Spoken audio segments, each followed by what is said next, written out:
श्री गणेशाय नमः। श्री हरि। श्री लिंग महापुराण 55वां अध्याय।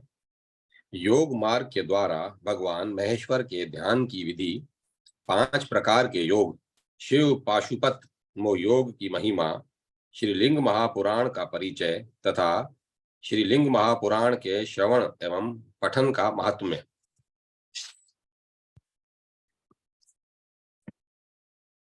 ऋषिगण बोले, हे सुवर्त, सभी मनोरथों की सिद्धि के लिए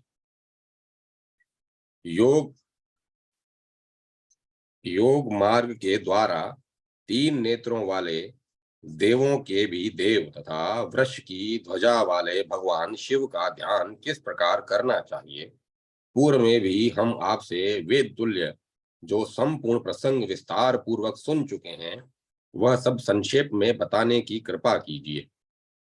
सुत जी बोले, हे सुवर्तों, इसी प्रकार पूर्व काल में मेरु पर्वत के शिखर पर ब्रह्मा पुत्र सनत कुमार ने सूर्य के समान प्रभा वाले तथा मुनियों से घिरे हुए नंदी से पूछा था।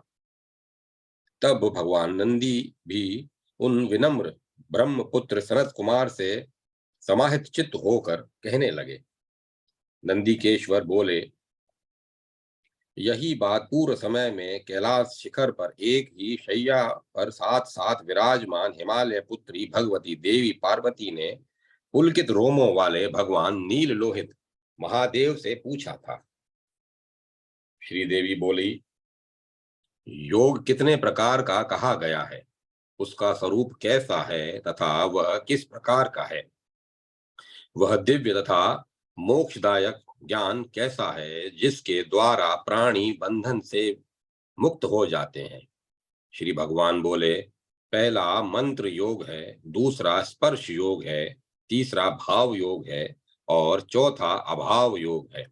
5वां महायोग है जो सर्वोत्तम कहा गया है। ध्यान से युक्त जप का अभ्यास मंत्र योग कहा गया है। रेचक आदि प्राणायाम के द्वारा नाड़ियों का शुद्धिकरण समस्त व्यस्त योग से प्राण का विजय कहा गया है। वाजीकरण क्रिया से युक्त वीर्य स्तंभन रूप शोभन धारणादि अंगों से संपन्न सात्विक और त्रिविध धारणा से प्रकाशित विश्व प्राज्ञ तेजस रूप भेद त्रय का शोधक कुंभक में स्थित ध्यानाभ्यास ही स्पर्श योग कहा गया है।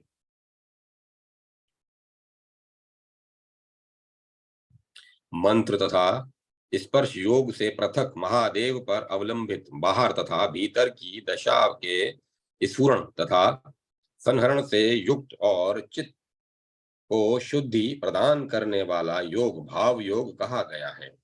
चराचर संपूर्ण जगत जिसमें विलीन है, जिसमें संपूर्ण स्वरूप का शून्य तथा आभासहीन रूप है, रूप में चिंतन किया जाता है।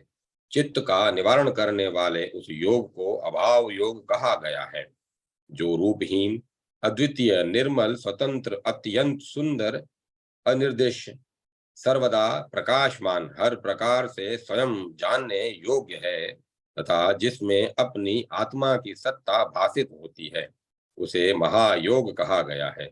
आत्मा सदा प्रकाशित है, स्वयं ज्योतिर्मय है, संपूर्ण चित्तों से ऊपर उठा हुआ है, विशुद्ध है तथा अद्वितीय है। यह अनुभव होना महायोग कहा गया है। ये सभी योग अणिमा आदि सिद्धियों को देने वाले तथा ज्ञान प्रदान करने वाले हैं। इन योगों में क्रमशः एक के बाद दूसरे में पूर्व की अपेक्षा वैशिष्ट्य है। यह महायोग अहम के संग से रहित महान आकाश के तुल्य सर्वोत्कृष्ट समस्त आवरणों से मुक्त और यथार्थतः अचिंत्य है। उस ज्ञान को देवताओं के द्वारा भी आग्रह कहा गया है। यह परमात्मा में विलीन कर देने वाला महान स्वयं वेद तथा स्वयं अपना साक्षी है और आनंद पूर्ण शरीर से प्रकाशित होने वाला है। यह अहंकार रहित पुरुष के द्वारा ही जानने योग्य है। मेरे द्वारा उपदिष्ट इस मत ज्ञान को परीक्षा किए गए शिष्य अग्निहोत्री ब्राह्मण धर्मपरायण कृतज्ञ और गुरु देवता के प्रति भक्ति रखने वाले व्यक्ति को ही प्रदान करना चाहिए, अन्य को कभी नहीं देना चाहिए। अनाधिकारी व्यक्ति निंदित रोग से पीड़ित तथा अल्प आयु वाला होता है और इसे प्रदान करने वाले को भी यही दशा होती है। हे अनघे, इसीलिए पूर्ण रूप से परीक्षा करके ही इसे देना चाहिए। इसे प्राप्त करने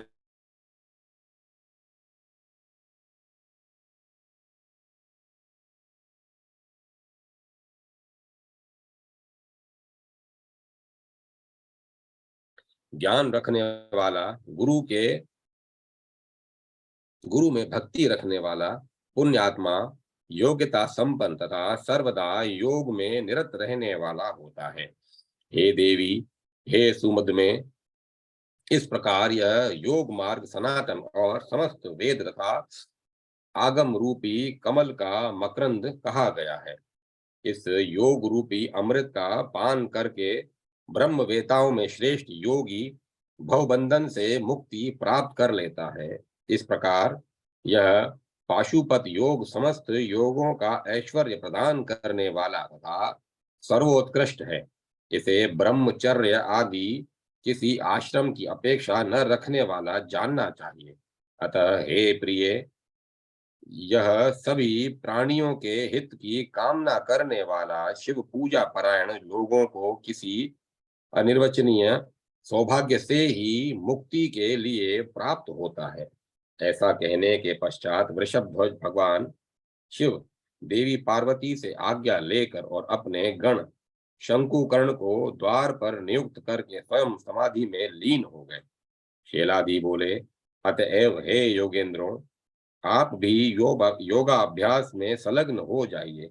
स्वयंभू शिव की परामूर्ति निश्चित रूप से श्रेष्ठ तथा ब्रह्ममयी है। अतः मोक्ष का अतः मोक्ष की कामना करने वाले श्रेष्ठ पुरुष को पूर्ण प्रयत्न से भस्म स्नान करके पाशुपत योग में नित्य संलग्न रहना चाहिए। सर्वप्रथम ब्राह्मी शक्ति का ध्यान करना चाहिए, इसके बाद परा वैष्णवी शक्ति का और तत्पश्चात परा महेश्वरी शक्ति का ध्यान करना चाहिए। इस प्रकार योगेश्वर शिव की जो पराकाष्ठा है उसका मैंने संक्षेप में वर्णन कर दिया। सुत जी बोले, इस प्रकार अपने कुल को आनंद प्रदान करने वाले भस्मधारी शिलाद पुत्र बुद्धिमान नंदी ने सनत कुमार से पाशुपत योग का वर्णन किया। भगवान सनत कुमार ने अमित तेज वाले व्यास जी को इसे बताया और उनसे सुनकर उनके आदेश से मैंने यज्ञ सत्र में उपस्थित मुनियों को बताया। मैं कृत्य कृत्य हूँ, विप्रों को नमस्कार है, यज्ञों को नमस्कार है, शांत शिव को नमस्कार है और व्यास मुनि को नमस्कार है। यह उत्तम श्री लिंग पुराण 11,000 श्लोकों में निबद्ध है।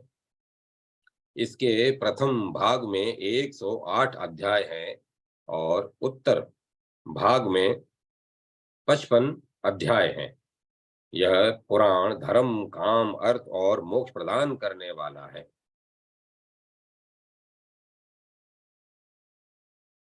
तब प्रसन्नता से के कारण रोमांचित नेमिषारण्यवासी उन सभी मुनियों ने एकाग्र चित्त होकर भगवान ईशान शिव को प्रणाम किया। पुराणों की 11वीं शाखा की रचना करके स्वयंभू तथा प्रभुता संपन्न भगवान ब्रह्मा ने यह वचन कहा था, जो मनुष्य इस संपूर्ण श्रीलिंग पुराण को आदि से अंत तक पढ़ता है, सुनता है अथवा द्विजों को सुनाता है, वह परम गति प्राप्त करता है। तपस्या से, यज्ञ से, दान से, वेदाध्ययन से, उत्तम कर्म से, कर्म तथा ज्ञान के मिश्रित प्रभाव से अथवा केवल ज्ञान से उसकी जो गति होती है वह इस पुराण के पठन श्रवण से हो जाती है। उसे विपुल शास्त्र विद्या तथा वेदी की विद्या प्राप्त हो जाती है। उस विप्र को शाश्वत शिव भक्ति मिल जाती है, उसका मोक्ष हो जाता है और उस महात्मा की श्रद्धा मुझ में, नारायण में तथा शिव में हो जाती है।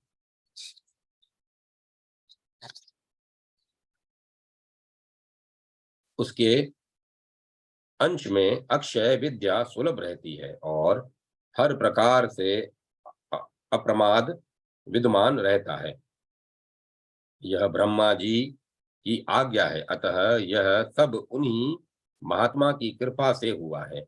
ऋषिगण बोले, हे रोमहर्षण, आप ऋषि सूत को, हम मुनियों को, तीर्थ यात्रा में रत इन नारद को जो महान सिद्धि तथा भगवत प्रीति प्राप्त हुई, वह विरूपाक्ष भगवान शिव की कृपा से चारों ओर विद्यमान रहे। विप्रों के ऐसा कहने पर भगवान नारद ने भी अपने पवित्र हाथों के अग्रभाग से सुत जी के शरीर का स्पर्श किया और इस प्रकार कहा, हे सुत जी, आपका मंगल हो, आपका कल्याण हो। वृषभध्वज महादेव में आपकी तथा हम लोगों की श्रद्धा रहे। उन भगवान शिव को नमस्कार है। नमस्तमे शिवाय च। इस प्रकार श्री लिंग महापुराण के अंतर्गत उत्तर भाग में पाशुपत योग मार्ग वर्णन के प्रसंग में श्री लिंग पुराण श्रवण पठन महात्म्य वर्णन नामक 55वां अध्याय पूर्ण हुआ। श्री लिंग महापुराण पूर्ण हुआ। श्री साम सदा शिवाय नमः। श्री लिंग महापुराण परिशिष्ट वाराणसी महात्म्य।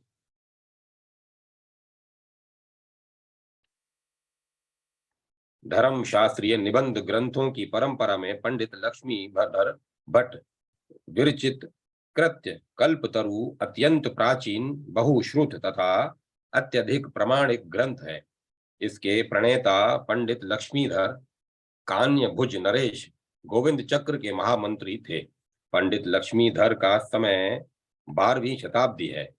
परवर्ती निबंधकारों ने कृत कल्पतरु के वचनों को अपने ग्रंथों में सादर उपन्यस्त किया है। चतुर्वर्ग चिंतामणि जैसे महत्वपूर्ण ग्रंथों में के प्रणेता हेमाद्रि तो इस ग्रंथ तथा पंडित लक्ष्मीधर के वेदुष्य के से इतने प्रभावित थे कि उन्होंने उन्हें भगवान शब्द से संबोधित किया है। कृत्य कल्पतरु धर्म शास्त्रीय कृत्यों के संग्रह का एक विशाल ग्रंथ है, जो यह ब्रह्मचारी कांड, गृहस्थ कांड, श्राद्ध कांड, दान कांड, शुद्धि कांड, व्यवहार कांड, शांति कांड, आचार कांड तथा तीर्थ विवेचन कांड आदि कई कांडों में विभक्त है। ततत कांडों में स्मृतियों तथा पुराणों में आए हुए धर्म शास्त्रीय विषयों जैसे वर्णाश्रम धर्म, श्राद्ध दान, प्रायश्चित, शांति, सदाचार तथा तीर्थ विवेचन आदि का एक स्थान पर संग्रह हुआ है। इससे यह सौविध्य प्राप्त होता है कि एक ही स्थान पर विभिन्न स्मृतियों तथा पुराण आदि में उपन्यस्त तत्द विषयों का संग्रह देखने को मिल जाता है। कल्पतरु का तीर्थ विवेचन कांड प्रमुख तीर्थों के महात्म्य का महत्वपूर्ण संग्रह है। इसमें मुख्य रूप से वाराणसी, प्रयाग, गंगा, गया, कुरुक्षेत्र, पुष्कर, मथुरा, उज्जैनी, बद्रिकाश्रम, द्वारका, केदार तथा नैमिषारण्य आदि तीर्थों के महात्म्य तथा तीर्थ यात्रा आदि की विधि विस्तार से दी गई है। इसमें अभिमुक्त क्षेत्र वाराणसी का तथा यहाँ के गुहायतनों, लिंगों, वापी, कुंडों तथा हृदयों का जो वर्णन किया गया है, वह विविध पुराणों आदि से संग्रहित है। विशेष बात यह है कि इस ग्रंथ में लिंग पुराण के नाम से 16 अध्यायों में लगभग 2000 श्लोकों में वाराणसी का महात्म्य उपलब्ध है, किंतु यह सामग्री वर्तमान में उपलब्ध लिंग पुराण के संस्कारों में प्राप्त नहीं है। वर्तमान में जो लिंग पुराण उपलब्ध होता है वह पूर्व भाग तथा उत्तर भाग नाम से दो खंडों में विभक्त है। इसके पूर्व भाग में 92 अध्याय में 190 श्लोकों में वाराणसी तथा यहाँ के तीर्थों का जो महात्म्य आया है वह पूर्वोक्त कृत्य कल्पतरु के संग्रह से भिन्न है। कल्पतरु कृतकल्पतरु 12वीं शताब्दी का अत्यंत प्रामाणिक ग्रंथ है। उस समय लिंग पुराण का जो संस्करण उपलब्ध था उसमें से ही ग्रंथकार ने सामग्री संग्रहित कर की होगी। लिंग पुराण की श्लोक संख्या स्वयं लिंग पुराण ने तथा नारद आदि पुराणों ने उसमें 11,000 बताई है, परंतु वर्तमान में लगभग 8,000 के आसपास श्लोक मिलते हैं। साथ ही लिंग पुराण के नाम से अरुणाचल महात्म्य, पंचाक्षर महात्म्य, राम सहस्त्र नाम तथा रुद्राक्ष महात्म्य आदि प्रकरणों का भी उल्लेख प्राप्त होता है, किंतु ये प्रकरण वर्तमान संस्करणों में अनुपलब्ध है। काली तिरेक काला तिरेक से वर्तमान में पुराणों के संस्करणों में कुछ परिवर्तन आ गया है। कई महात्म्य तथा प्रकरण आदि ऐसे हैं जो उन उन पुराणों के नाम से प्राप्त होते हैं, किंतु वर्तमान में वे उस पुराण में उपलब्ध नहीं होते। उदाहरण के लिए प्रसिद्ध सत्यनारायण कथा की पुष्पिका में इति श्री स्कंद पुराणे रेवा खंडे यह मिलता है, किंतु यह कथा वर्तमान में प्राप्त रेवा खंड में प्राप्त नहीं होती। प्रसिद्ध माघ महात्म्य वायु पुराण के नाम से मिलता है, किंतु वायु पुराण में नहीं मिलता। ऐसे ही अध्यात्म रामायण को ब्रह्मांड पुराण का अंश माना जाता है, किंतु वर्तमान ब्रह्मांड पुराण के संस्करण में वह प्राप्त नहीं होता। इससे यह स्पष्ट होता है कि किसी समय में पुराण आदि का जो प्राचीन स्वरूप था उसमें वह सब गुम्फित था। यही बात लिंग पुराण में के वाराणसी महात्म्य के विषय में भी है। इस कृत कल्प तरु में अद्भुत वाराणसी महात्म्य अत्यंत महत्व का है।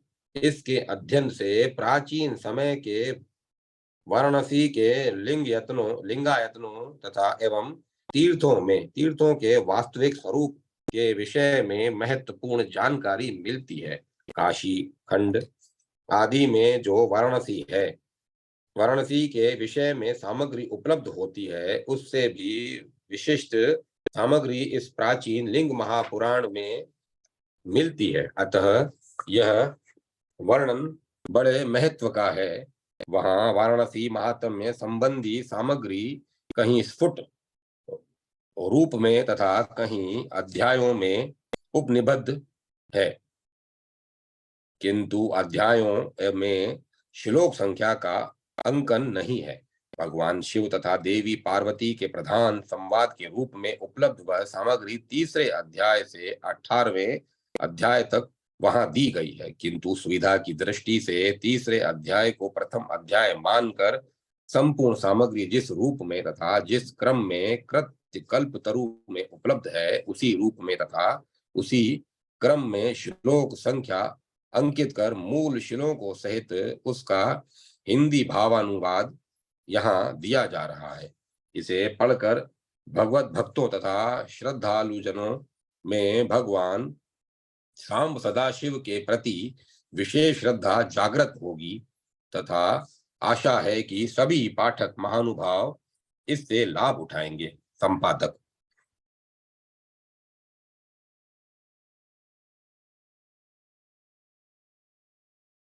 वाराणसी महात्म्य। पहला अध्याय अविमुक्त क्षेत्र की महिमा और वहां स्थित लिंगायतनों का वर्णन। ईश्वर बोले, हे महामुने, अब मैं आपको ज्ञान प्राप्ति का अन्य साधन बताऊंगा। मैंने पूर्व में व्योम तंत्र में जिन तीर्थों का वर्णन किया था उन सब से बढ़कर अविमुक्त तीर्थ है। मैंने समस्त तीर्थों को उस अविमुक्त स्थान में स्थापित कर दिया है। हे मुने, मैं यहाँ सतत स्थित रहता हूँ, मैंने कभी भी इस स्थान का त्याग नहीं किया। यह सभी तीर्थों से तथा महान है। हे मुनि श्रेष्ठ, महेश्वर का यह स्थान सभी स्थानों के आदि में प्रादुर्भूत हुआ, जहाँ मुनियों ने परम सिद्धि प्राप्त की और इसी शरीर से उत्तम निर्वाण प्राप्त किया। यहाँ पर उत्पन्न हुआ मनुष्य ज्ञान प्राप्त करता है। आप शीघ्र वाराणसी जाइए, जहाँ सनातन देव शिव जी समस्त देवताओं के साथ विद्वान हैं। ब्रह्मा आदि देवता वर प्रदान करने वाले पिनाकधारी शिव की वहां निरंतर स्तुति करते हैं। वहां सिद्धों के द्वारा सेवित असी तथा वर्णा नामक दो नदियां हैं।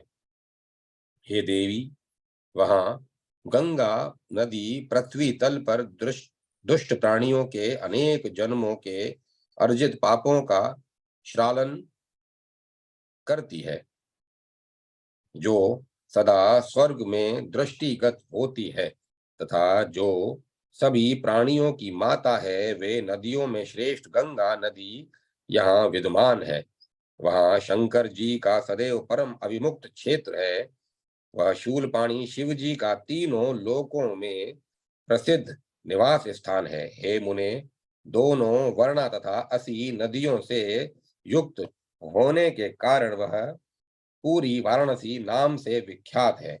स्नान करने के अनंतर ओमकार में संस्थित देव देव भगवान शंभु ने उस समय इस प्रकार वर प्रदान किया था। देव देव बोले, जो मनुष्य उस अविमुक्त स्थान का सदा स्मरण करेंगे, वे सभी पापों से मुक्त हो जाएंगे और मेरे गणों के तुल्य हो जाएंगे। जो लोग मेरा दर्शन करने के लिए यहाँ आएंगे, वे एक योजन दूर रहने पर भी ब्रह्म हत्या के पाप से मुक्त हो जाएंगे और मेरे अनुचर बन जाएंगे। संसार को विनाशशील जानकर जो लोग मेरे इस पुर में निवास करेंगे अथवा मृत्यु के समय ही यहाँ निवास करेंगे, उनके लिए यह मोक्षप्रद होगा। क्योंकि मोक्ष अत्यंत दुर्लभ है और संसार अति भयंकर है, अतः पत्थर से अपने दोनों पैरों को भंग करके मनुष्य को वाराणसी में निवास करना चाहिए। किसी भी अवस्था वाला जो मनुष्य सदा वाराणसी में निवास करता है, वह जो गति प्राप्त करता है, वह गति पुण्य तथा दानों से भी संभव नहीं है। हे मुनि श्रेष्ठ, वह गति मनुष्यों के लिए तपस्या से भी परम दुर्लभ है। अतः हे विप्र, यदि आप मन की स्थिरता शांति चाहते हैं तो शीघ्र ही वहां जाइए। वहां जाने से मन की स्थिरता का कारण सुनिए, मैं बता रहा हूं। उस पुर में दक्षिण तथा उत्तर स्थान स्थित है। उसके मध्य में विशुभ क्षेत्र स्थित है, जो देवताओं को भी दुर्लभ है। कलयुग में तो वह स्थान मनुष्यों के लिए मोक्ष का साधन स्वरूप है। आराधना, स्नान, पूजन तथा तर्पण के द्वारा यह यहाँ शिव की भक्ति करनी चाहिए। चारों वर्णों में से कोई भी व्यक्ति यहाँ पर ईश्वर पद को प्राप्त कर लेता है। पिंगला नामक जो नाड़ी है, वह अग्नेय कही गई है। उसे शुल्क सरित नदी जानना चाहिए, जहाँ लोलार्क कुंड स्थित है। ईड़ा नामक जो नाड़ी है, वह सौम्य कही गई है। उसे वर्णा नाम वाली जानना चाहिए, जहाँ केशव विराजमान है। इन दोनों पिंगला इड़ा के मध्य में जो नाड़ी है, वह सुषुम्ना कही गई है। उसे मत्स्योदरी नाम वाली जानना चाहिए। उसे विशुभ कहा गया है। कलयुग को भयंकर, अल्पायु तथा अधार्मिक समझकर भी जो लोग इस सिद्ध क्षेत्र का सेवन नहीं करते हैं, वे ही बार बार जन्म लेते हैं और मृत्यु को प्राप्त होते हैं। लिंग रूपधारी दुर्गिच दुर्गी द्रगी चंडेश्वर आदि इस अविमुक्त तीर्थ में स्थित रहते हैं। पाप कर्म करने वाले सभी लोग यहाँ शुद्ध हो जाते हैं। अविमुक्त परम क्षेत्र है। इस अविमुक्त क्षेत्र में परागति प्राप्त होती है। अविमुक्त क्षेत्र में परा सिद्धि मिलती है और अविमुक्त क्षेत्र में परम पद प्राप्त होता है। मृत्यु के समय मर्मों के भेद भेदे जाने पर वायु के द्वारा प्रेरित किए गए मनुष्यों को स्मृति नहीं रह जाती है।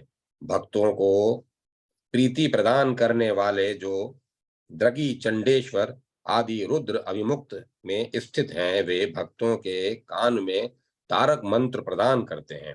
अभिमुक्त क्षेत्र महान पुण्य प्रदान करने वालों के द्वारा सेवित सभी पापों का नाश करने वाला तथा साक्षात शिव का महान पुर है। शमशान को परम क्षेत्र जानिए। यह सभी क्षेत्रों में महान है। वहां प्रविष्ट हुआ मनुष्य शीघ्र ही पापों से मुक्त हो जाता है। जो कोई भी ब्रह्मगाती वाराणसी में प्रवेश करता है तो उसी समय उसकी ब्रह्म हत्या क्षेत्र के बाहर ही रह जाती है और पुनः उस व्यक्ति के इस क्षेत्र से बाहर चले जाने पर वह ब्रह्म हत्या उसे पुनः घेर लेती है। लिंग रूप धारण किए हुए मूर्तिमान 7 करोड़ रुद्र अविमुक्त क्षेत्र में सभी और स्थित है। वे भक्तों को सिद्धि देने वाले हैं। कृतिवास से आरंभ करके कोस कोस की दूरी पर चारों दिशाओं में योजन परिमाण में यह वह क्षेत्र गणों तथा रुद्रों से घिरा हुआ है। उसके मध्य में भूमि का भेदन करके जो लिंग प्रकट हुआ है उसे सभी देवता तथा असुर मध्यमेश्वर नाम वाला कहते हैं।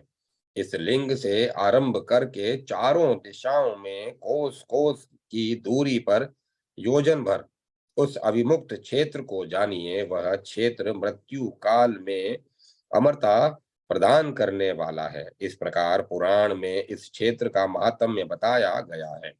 हे देवी, इस क्षेत्र से बढ़कर कोई भी आनंद का स्थान नहीं है। देवी बोली, वाराणसी में कौन सा गुरु स्थान है? कौन सा स्थान आपको प्रिय है? लिंगों का क्या रहस्य है? वहां कौन से प्रसिद्ध सरोवर हैं? कौन कौन कूप हैं? कौन कौन कुंड हैं? लिंगों के स्थापक कौन हैं? और किस स्थान में किया गया कर्म ज्ञान में निष्ठा उत्पन्न करने वाला होता है? यदि मैं अनुग्रह की भागिनी हूं तो मुझे यह सब बताएं। देव देव बोले, मैंने इस सुंदर अविमुक्त क्षेत्र को प्राप्त कर इसे अपना ग्रह निवास स्थान बनाया। मैंने कभी भी इसका त्याग नहीं किया, इसीलिए इसे अविमुक्त कहा गया है। वेदवादियों के द्वारा अवि शब्द से पापों को कहा जाता है। वे हे वर वर्णनी, वह क्षेत्र उस पाप से रहित है। उस इस पाप से यह अविमुक्त कहा जाता है। सिद्ध जन तथा श्रेष्ठ पाशुपत भक्त मेरे प्रति निष्ठावान तथा परायण होकर उस स्थान में रहकर नित्य मेरी उपासना करते हैं। हे सुंदरी, उस क्षेत्र में पूर्वोत्तर दिशा में देवताओं तथा असुरों के द्वारा मेरी स्तुति की गई है। हे यशस्विनी, उस स्थान में दिव्य 1000 वर्षों तक अनेक प्रकार के स्तोत्रों से मेरी स्तुति की गई है। तब हे यशस्विनी, उन सभी के भक्ति भाव से प्रसन्न उन सभी के भक्ति भाव से प्रसन्न होकर उन पर अनुग्रह करने हेतु भूमि का भेदन करके मेरा लिंग प्रकट हुआ। और हे महादेवी, उस हे महादेवी, वाराणसी में उस स्थान पर मैं स्थित हो गया। हे देवी, उस लिंग का दर्शन करके मनुष्य भवबंधन से मुक्त हो जाता है।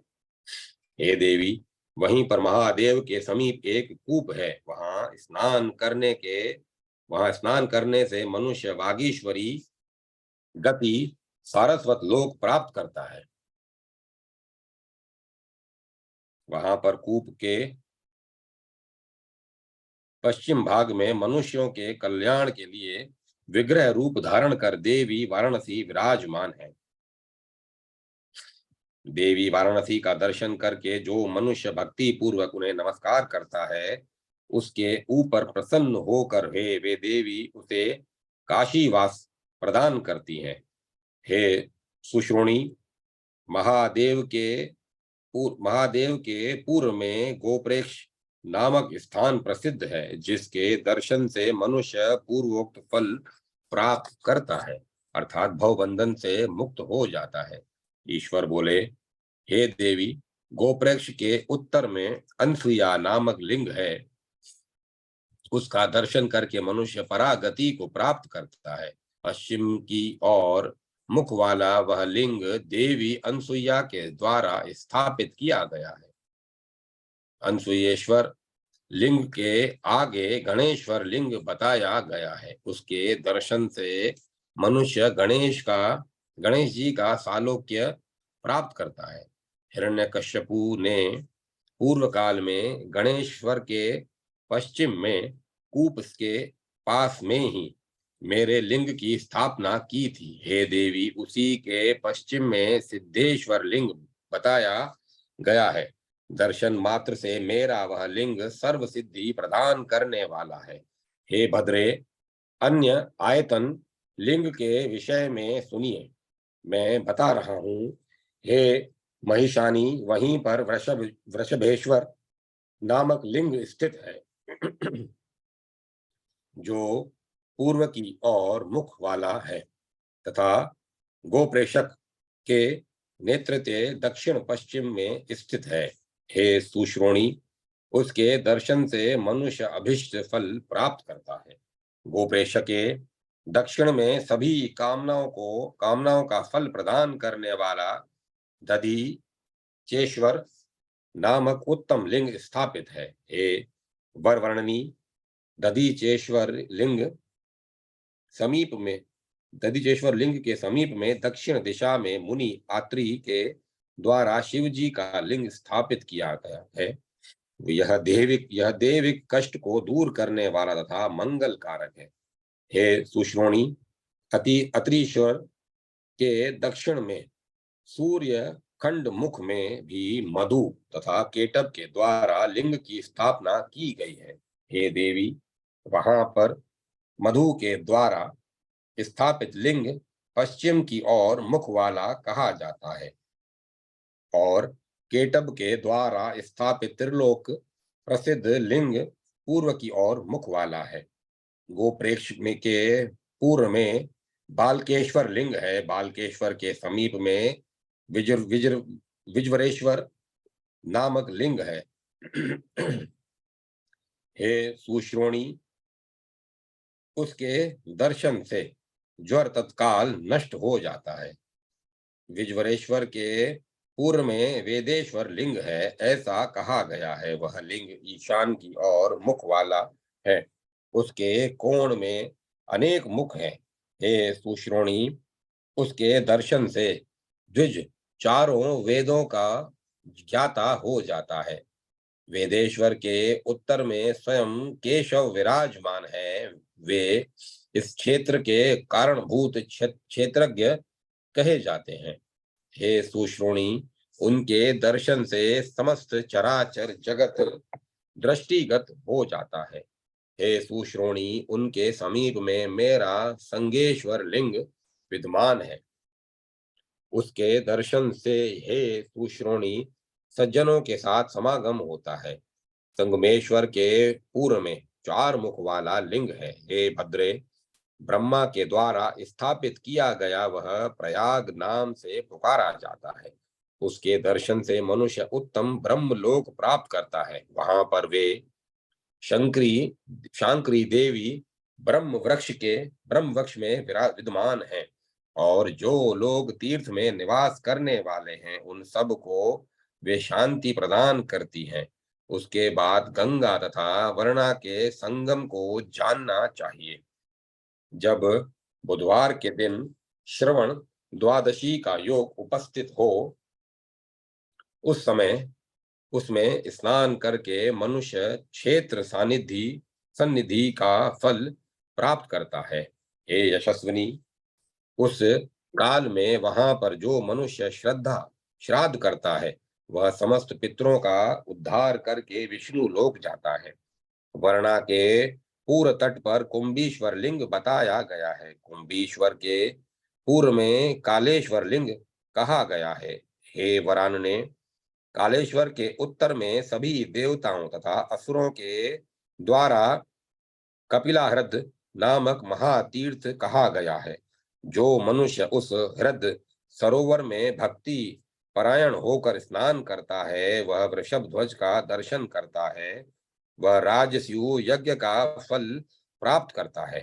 हे देवी, वहां श्राद्ध किए जाने पर नरक में स्थित पितामह सहित सभी पितृलोक प्राप्त करते हैं।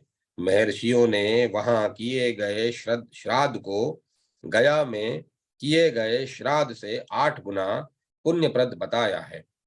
हे भद्रे, वहां श्राद्ध करने पर मनुष्य पितरों के ऋण से मुक्त हो जाता है। हे भामिनी, हे सुरेश्वरी, महादेव के पश्चिम दिशा भाग में स्कंद ने भक्ति पूर्वक मेरा लिंग स्थापित किया है। उसके दर्शन से लोग स्कंद का सालोक्य प्राप्त करते हैं। हे सुंदरी, वहां शाक, विशाख तथा नेगम्य, इन सभी गणों के द्वारा मेरे बहुत से लिंग स्थापित किए गए हैं। हे देवेशी, स्कंदेश्वर के उत्तर में बलभद्र जी के द्वारा लिंग स्थापित किया गया है। उसके दर्शन से मनुष्य अनंत फल प्राप्त करता है। स्कंदेश्वर के दक्षिण में महालिंग विराजमान है। पूर्व काल में नंदी ने पश्चिम की ओर मुख वाले उस लिंग को स्थापित किया था। हे देवी, उसका दर्शन करके मनुष्य नंदी का लोक प्राप्त करता है। नंदीश्वर के पश्चिम में पश्चिमाभिमुख लिंग स्थित है। हे भद्रे, सर्वलीन सदृश्य शिलाशेश्वर नामक वह लिंग नंदी के पिता के द्वारा स्थापित किया गया है, जो देव समुदाय के द्वारा पूजित है। वहां पर हिरणाक्ष दैत्य ने मेरी भक्ति से हिरणाक्षवर नामक अन्य प्रसिद्ध तथा सर्वव्यापी लिंग की भी स्थापना की है। फल की आकांक्षा वाले उन देवताओं के द्वारा हिरणाक्षवर के समीप में भक्ति पूर्वक हजारों लिंग स्थापित किए गए हैं। हे वरारोहे, उस स्थान पर हिरण्याक्ष के दक्षिण में देव देव शिव का अन्य पश्चिम मुख वाला लिंग भी बताया गया है।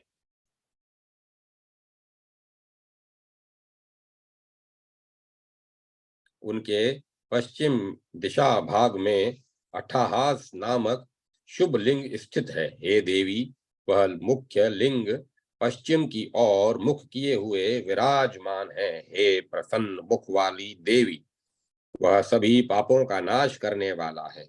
हे देवी, उसका दर्शन करके मनुष्य ईशान लोक प्राप्त करता है।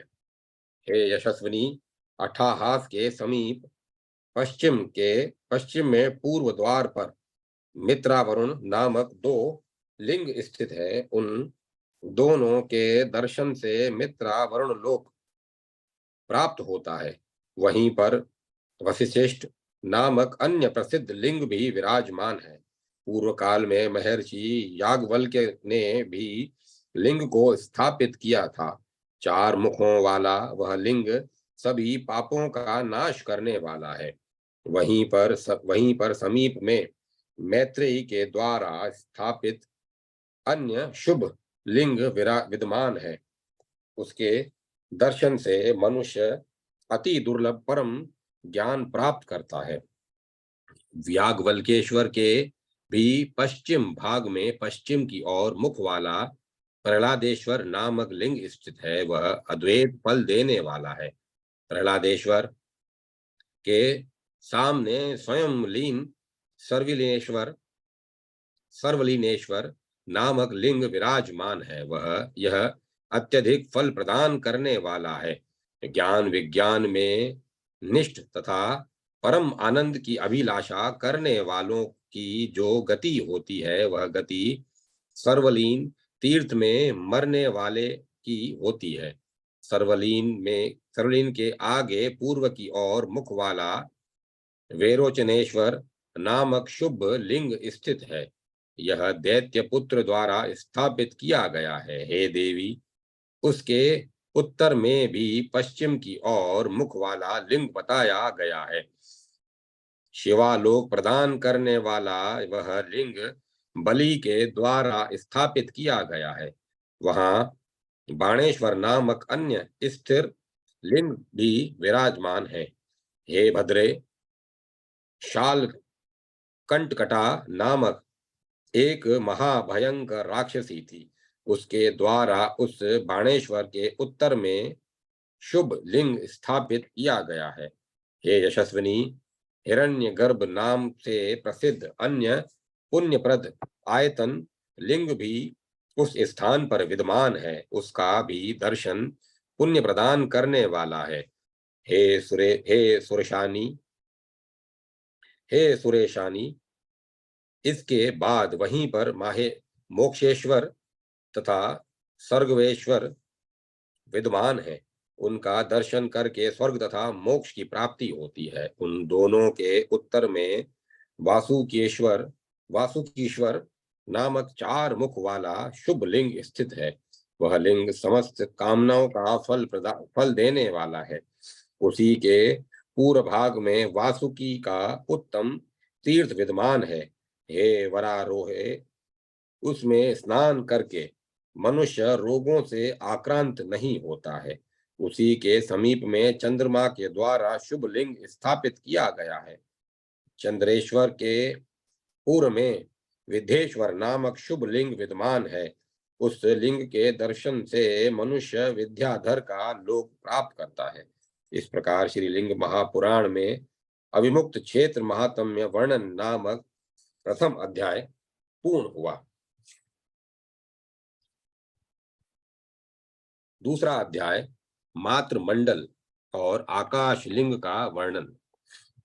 देवी बोली, हे देव, वीरेश्वर कैसे उत्पन्न हुए, मैं यह जानना चाहती हूँ। हे देव, हे महेश्वर, आप कृपा पूर्वक यह बताएं। ईश्वर बोले, हे महादेवी, इस लोक में पूर्व काल में नियुक्ति नाम से प्रसिद्ध एक राजा था। उसकी भार्या अर्जा नाम से विख्यात थी। बहुत समय के बाद उसे एक पुत्र उत्पन्न हुआ। मूल नक्षत्र के दूसरे चरण में उसके उत्पन्न होने पर मंत्रियों ने राजा की पत्नी से कहा, हे देवी, यह बालक पाप नक्षत्र में उत्पन्न हुआ है, अतः अपने कल्याण की इच्छा वाले राजा को इस बालक का त्याग कर देना चाहिए। हे देवी, हित की कामना हे देवी, हित की कामना से मंत्रियों के द्वारा इस प्रकार कहे जाने पर दुखी होकर नीचे की ओर मुख की हुई उस रानी ने ध्यान करके महेश्वरी की शरण ली। तब उसने धात्री से यह कहा, तुम बालक को शीघ्र ग्रहण करो और स्वर्लीन के उत्तर भाग में इसे मातृकाओं को समर्पित कर दो तथा उनसे कहो कि मेरे इस पुत्र की रक्षा कीजिए। तदंतर धात्री ने रानी के समस्त वचनों का पालन किया और उस बालक को मातृकाओं के पास रखने का उपक्रम किया। तब किसी समय काल पर्याय से मातृकाओं ने सोचा कि यह बालक हम लोगों के पुत्रत्व को प्राप्त हो चुका है, इसमें संदेह नहीं है। अब हम लोग उत्तम खेचरी चक्र जाना आरंभ करें। इसके बाद हे देवी, ब्राह्मणी ने कहा कि इसे योग पीठ ले जाओ। योगपीठ के दर्शन से यह बालक राज्य प्राप्त करने में समर्थ होगा। तत्पश्चात सभी मातृकाओं ने उस बात का समर्थन किया। वे उसे विद्याधर लोक ले गई और उसे योगपीठ का दर्शन कराया। उसके बाद मातृ गणों ने उसे आश्वस्त किया और उस बालक ने से पूछा, हे पुत्र, हे बाल कुमार, अपना पूर्व वृतांत बताओ। हे पूर्णचंद्र के समान आभा वाले, तुम किसके पुत्र हो और हम लोगों के घर कैसे आए? तब उनके ऐसा कहने पर उस बालक ने कुछ नहीं कहा।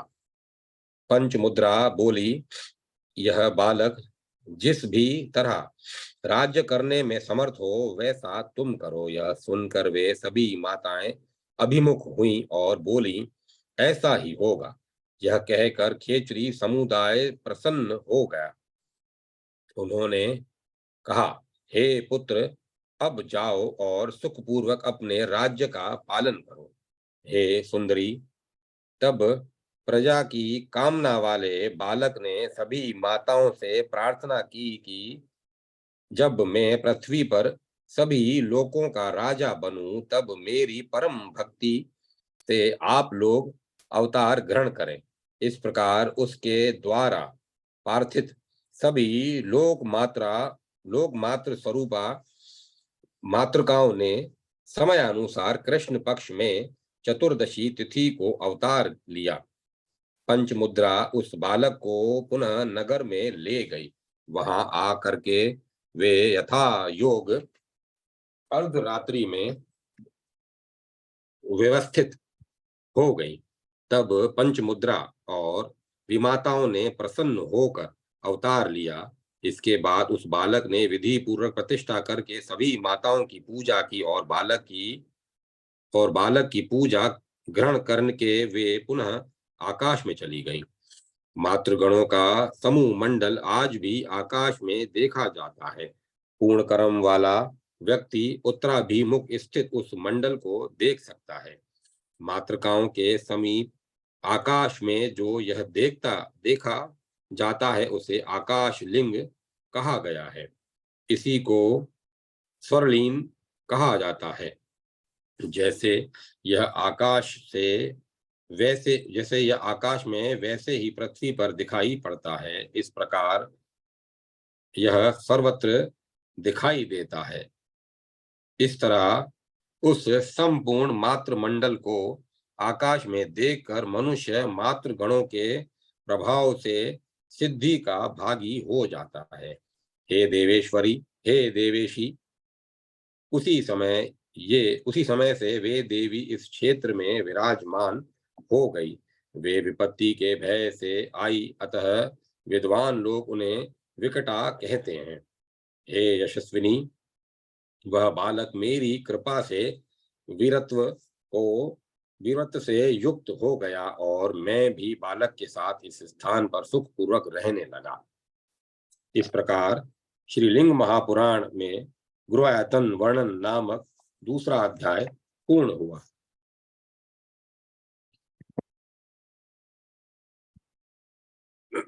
तीसरा अध्याय सगरेश्वर, भद्रेश्वर, शुलेश्वर, नारदेश्वर, वर्णेश्वर तथा कोटीश्वर आदि लिंगों का वर्णन। ईश्वर बोले, हे सुंदरी, हे देवी, इस पीठ के वाव्य पश्चिम उत्तर दिशा भाग में उस स्थान पर पूर्व काल में सगर के द्वारा चार मुख वाला लिंग स्थापित किया गया है। वह लिंग समस्त पापों का नाश करने वाला है। उसी के उत्तर पूर्व में परम महात्मा कपि वाली के द्वारा वालीश्वर नामक शुभ लिंग स्थापित किया गया है। हे देवी, उसका दर्शन करके मनुष्य त्रियक पशु पक्षी योनि नहीं प्राप्त करता है। उसके उत्तर दिशा भाग में महात्मा सुग्रीव के द्वारा शुभ लिंग स्थापित किया गया है। हे भद्रे हे भद्रे, वह सभी पापों का नाश करने वाला है और यहीं पर हनुमान जी ने भी उत्तम लिंग की स्थापना की है। हे सुश्रोणी, हे परमेश्वरी, वहीं पर सगरेश्वर के पश्चिम में दोनों अश्विनी कुमारों ने भक्ति पूर्वक मेरे लिंग की स्थापना की है। उसी के उत्तर भाग में भद्रदोह लिंग बताया गया है। गायों के दुग्ध से निर्मित वह लिंग सभी पापों का नाश करने वाला है। उसमें स्नान किया हुआ मनुष्य 1000 कपिला गायों के दान का जो फल होता है उस फल को प्राप्त करता है, इसमें संदेह नहीं है। पूर्व भाद्रपद से युक्त पूर्णिमा जब हो उस समय का पुण्यतम पुण्यतम काल अश्वमेध यज्ञ का फल देने वाला होता है। उस हृद सरोवर के पश्चिम तट पर भद्रेश्वर लिंग स्थित है। हे भद्रे, उसका दर्शन करके मनुष्य निश्चित रूप से गोलोक प्राप्त करता है। हे यशस्विनी, भद्रेश्वर के नेतृत्व दिशा भाग में उपशांत शिव नामक लिंग बताया गया है। हे वरवर्णनी, उपशांत देव के उत्तर में सभी देवताओं द्वारा नमस्कृत पश्चिम की ओर मुख वाला चक्रेश्वर लिंग कहा गया है।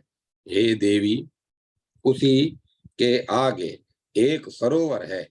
उस सरोवर में स्नान करके तथा अभिमुख स्थान करके तथा भक्ति युक्त मन से महेश्वर की पूजा करके मनुष्य शिवलोक प्राप्त करता है। इसमें इस उसके पश्चिम दिशा भाग में शूलेश्वर लिंग विराजमान है। पूर्व काल में वहां शूल यंत्र स्थापित किया गया है। हे वरवर्णनी, वहां देव देव के समक्ष स्नान के लिए हृद उत्पन्न हुआ है। उस हृद में स्नान करके तथा भगवान शूलेश्वर का दर्शन कर मनुष्य संसार सागर का त्याग करके रुद्र लोक प्राप्त करता है। शूलेश्वर के पूर्व में दूसरा शुभ आयतन तीर्थ स्थित है। देवेश देवर्षि नारद ने वहां घोर तपस्या की थी। कुंड के सामने मेरा एक शुभ लिंग स्थापित किया गया है। उस कुंड में स्नान करके नारदेश्वर का दर्शन करके मनुष्य जो घोर संसार माया है उसे पार कर लेता है, इसमें संदेह नहीं है। हे शुभे, नारदेश्वर के पूर्व में तथा कुंड के सामने ही धर्मेश्वर नामक मेरा शुभ लिंग स्थापित किया गया है। हे सुंदरी, उन देव के वाव्य पश्चिम उत्तर दिशा भाग में विनायक बताए गए हैं। वहां पर पवित्र जल वाला एक कुंड है। उस कुंड में स्नान करके तथा विनायक का दर्शन कर मनुष्य सभी पापों से मुक्त होकर इस क्षेत्र में चिरकाल तक वास करता है। यशस्विनी, विनायक के समीप में उत्तर दिशा में वहां पर अति प्रसिद्ध हृद है और उस कुंड के दक्षिण में अमरक नाम से विख्यात मुख लिंग स्थित है। उस कुंड में स्नान करके और उस उत्तम अमरकेश्वर लिंग का दर्शन करके मनुष्य के द्वारा इस क्षेत्र में अज्ञान पूर्वक जो भी पाप किया गया रहता है वह सब नष्ट हो जाता है। हे यशस्विनी, उसके उत्तर दिशा में वहीं पर समीप में ही वर्णा के पवित्र तट पर एक लिंग स्थित है। वर्णेश्वर नाम से विख्यात वह लिंग पश्चिमाभिमुख स्थित है। हे यशस्विनी, अश्वपाद नामक सिद्ध पशुपत उसमें उसी शरीर से शाश्वत सिद्धि को प्राप्त हुए हैं। हे यशस्विनी, वहां पर उस लिंग में सदा मेरा भी सानिध्य रहता है। हे सुश्रोणी, उसके दर्शन से गंधर्वत्व की प्राप्ति होती है। हे देवी, उसके पश्चिम दिशा भाग में शैलेश्वर नामक शुभ लिंग है। उसका दर्शन करके मनुष्य पूर्वक समस्त फल प्राप्त करता है। हे देवी, उसी के दक्षिण में कोटीश्वर नामक लिंग भी स्थित है जहां वे प्रसिद्ध भीष्म चंडिका दिखाई देती है। हे देवी, वे सदा विभत्स रूप वाले भयानक शमशान में वास करती है, इसीलिए वे प्रसिद्ध भीष्म चंडिका कही जाती है। कोटि तीर्थों में स्नान करके कोटीश्वर का पूजन करना चाहिए। हे सुंदरी, मनुष्य करोड़ों गायों के दान से जो फल प्राप्त करता है, वह संपूर्ण फल उसे वहां पर मात्र एक बार स्नान करने से प्राप्त हो जाता है। कोटीश्वर के पूर्व में ऋषियों के द्वारा एक लिंग स्थापित किया गया है। उस लिंग के दर्शन से चराचर सहित संपूर्ण जगत दृष्टिगत हो जाता है। इस प्रकार श्री लिंग महापुराण के पुराण में गुरुआयतन वर्णन नामक तीसरा अध्याय पूर्ण हुआ। अब मैं कथा को विराम देता हूँ।